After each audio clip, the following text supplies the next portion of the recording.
Yeah. Um, this is this is very crazy, you know. Yeah, very crazy. You know, when I look at the things that are happening in Nigeria, which is even a daily occurrence, I began to wonder and ask myself. I've come to ask myself this question: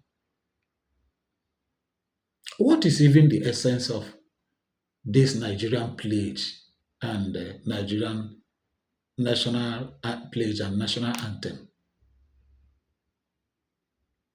Have you been able to sit down and look at that, read it line by line, word by word,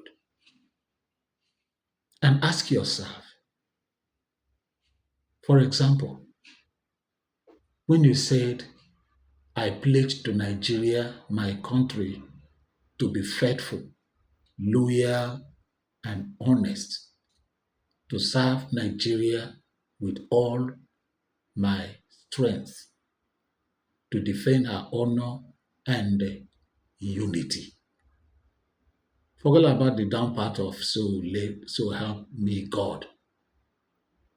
Look at the very first line that you pledge to Nigeria, your country, to be faithful, loyal, and honest. Which country?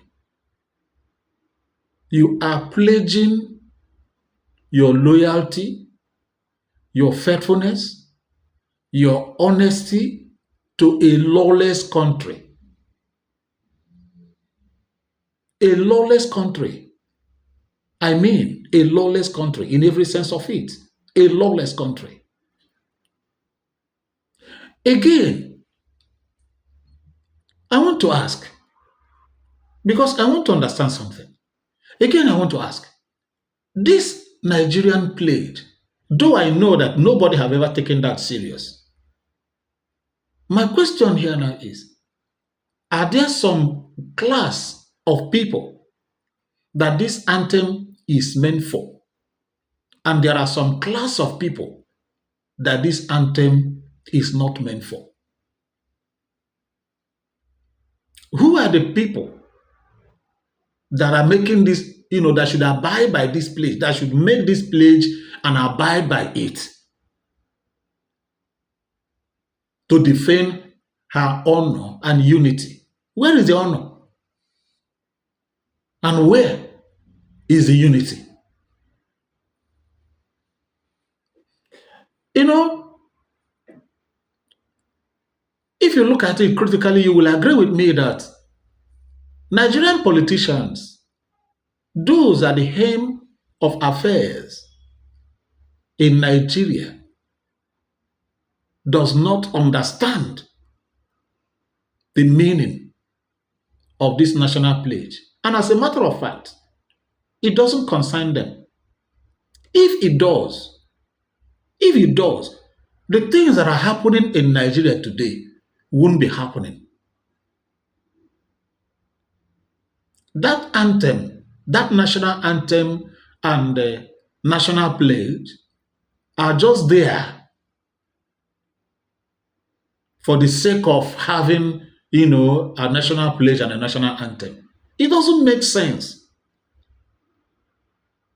to any average Nigerian, to any Nigerian at all, whether above or average or below. It doesn't make any sense because nobody takes it serious. Why am I saying this? Somebody may wonder. Have you yourself sat down, you that is listening to me now, have you sat down to look around you what is happening in Nigeria and ask yourself this question? How did we get here? How did this country get to this level of decay that could not be remedied? And situation is getting worse and worse and worse on daily basis. And no one cares. Nobody wants to know. And it seems that everybody is very comfortable. Look, even to the point that when the politicians come out to lie, they lie with pride and boldness. Even their own lies are telling them that you are lying. Even the lies they are telling them, the Nigerian masses, the lies are telling them, the politicians, that you are lying. Look at this news now that is trending about the new, should I call it new founded or new established terrorist group in Nigeria, all in the same northern part of Nigeria, Sokoto. Now, look at what the military chief, look at what he came out to say. Did you hear that? No, go and Google it and listen to him. I don't like playing all those things, repeating all those things, replaying all those things, because it makes me sick. It turns my stomach. Now, the worst of it all is that they are recruiting youth in the north, allegedly with 1 million naira. Allegedly, they are recruiting. How did they even get this money? Who are they? Who are their leaders? Who established them? For what purpose?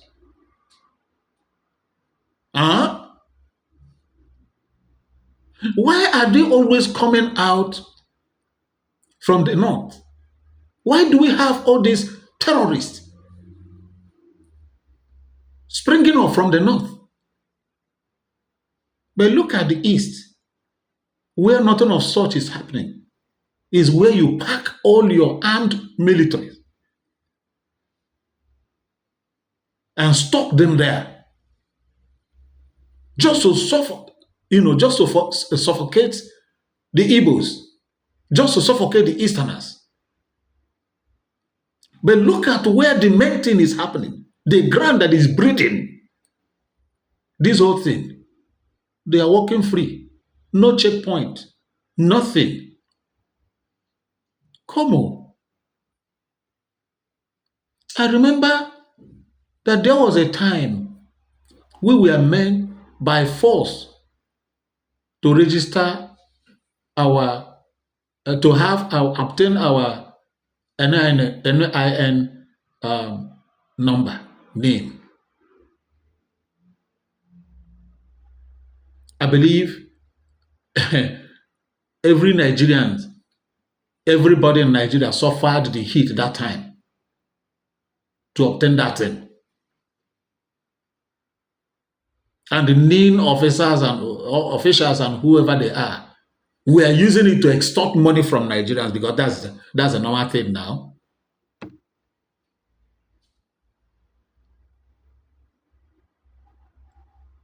That they will use it to track criminals and all the rest of them.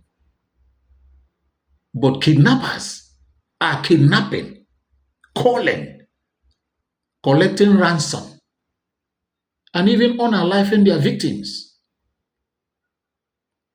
Nobody could track them. And nobody is talking about it. Nigerians are quiet. A country of over 200 million people are being played with few individuals that are even not up to 50.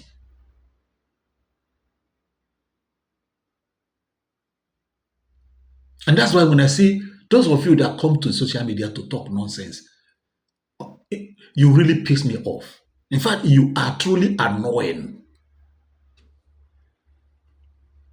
You are truly annoying. Is Nigeria worth dying for? No, is Nigeria worth dying for? Is Nigeria worth fighting for? You know, what day? Okay, that was on Monday. Yeah, that was on Monday here in UK. I was somewhere, and the next thing I saw, I had an announcement that it's time to observe, a 2 minute silence. I was like, what happened? Why is everybody, standing going to observe a 2 minute silence? And everybody obeyed it. There was no police, no military or paramilitary of any kind forcing people to obey. People willingly, freely observed it. I was watching. From where I was sitting there. I was watching them, all of them. They stood, and I checked my time. It was just that 2 minutes. Then I asked one of them, "What is the 2 minutes silence? What is it for?" It's just for a remembrance. Just for a remembrance of something that happened centuries and several years ago. Just for a remembrance. Now, when you look at these people, you see how much they valued life. You see how their government valued the life and the future of their citizens. They make policies that will take care of even the fifth unborn generation. But look at, in Nigeria, life doesn't mean anything. And somebody will want you to recite that you pledge. Pledged what? No, what are you pledging?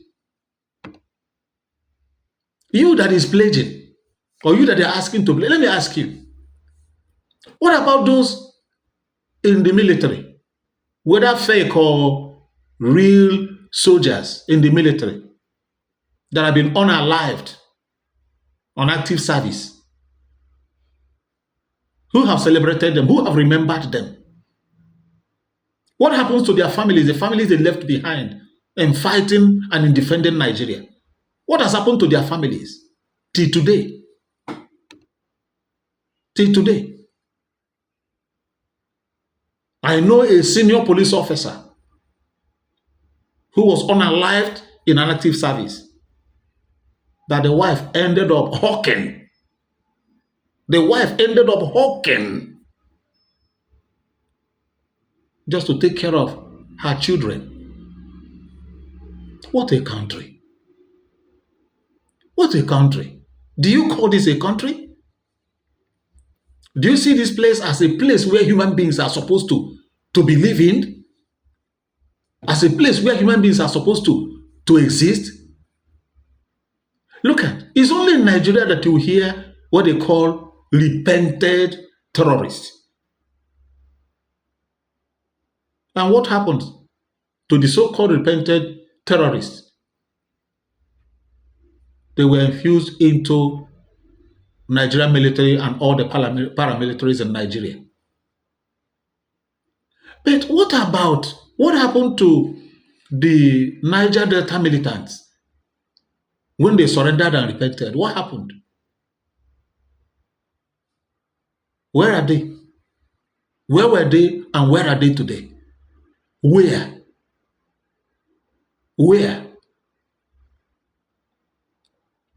And the army chief was telling Nigerians that so there's some of these ones now that have surrendered, blah blah blah, and that their names are not going to be mentioned. That he will not mention their names. Oh, you are shielding them? Yes, you are shielding them. Even though no right thinking, no right sane person will support evil, but if it is somebody that out of hunger stole a loaf of bread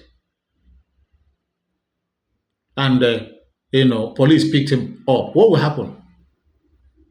He will be in detention for years because of a loaf of bread. And in some cases, he will buy there. And nobody will say anything. Nobody will ask anybody, and nobody will give account of what happened to him. And this is the kind of country you want to pledge what you don't know. Nigeria can never be fixed. Let us put our heads together, come together and say, please, peacefully, let us go our separate ways. Even you, the Fulanese, I want to assure you that this your agenda can never, ever come to fruition in Nigeria. It can't. You can only Islamize the North. You can't Islamize the whole part of Nigeria. It's not possible, not in this 21st century. It's not going to happen. You're not going to boss you. It can't happen. It can't. You can't take every part of Nigeria and put it inside your pocket, no matter who is sponsoring you. You're not going to work. It can't. You will get frustrated. Go to every part of the world and bring in any type of terrorist organization that you think you can. Go. But you will see that your effort at the end of the day will be outrightly fruitless. I say it, fruitless. Fulanese, it will be fruitless. It will amount to nothing. You can achieve it. Who do you want to put in your pocket? Do you know how many numbers of Nigerians that are in diaspora? Do you know? Do you know? What the hell? What do you think you're doing? How many of you are these politicians that are doing this? No matter who is backing you up. If anybody is thinking of peace in Nigeria, the only thing that will bring peace is separation. Yes. Hence every other approach of making Nigeria better have failed. People are not ready. Regional government, you said no. This one, you said no. That one, you said no. We should go our separate ways. And that is all. That is all. So that people will have meaning for their lives. Yes. Thank you, my good people. I appreciate you. Please like, share, and comment on my videos. I love you. Keep safe. Till I come your way again. Thank you very much. Bye.